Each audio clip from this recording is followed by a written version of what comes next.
You ask Tiger to solve. This deals with linear equations with one unknown. The final result is x equals -1. Let's solve it step by step. Group all x terms on the left side of the equation. Add x to both sides. Group like terms. Simplify the arithmetic. Group like terms. Simplify the arithmetic.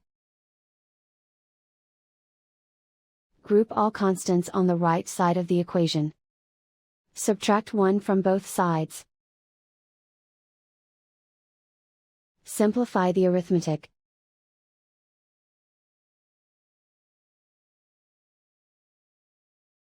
Isolate the x.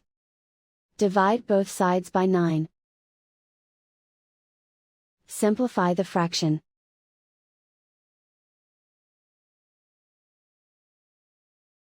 And so the final result is x equals -1.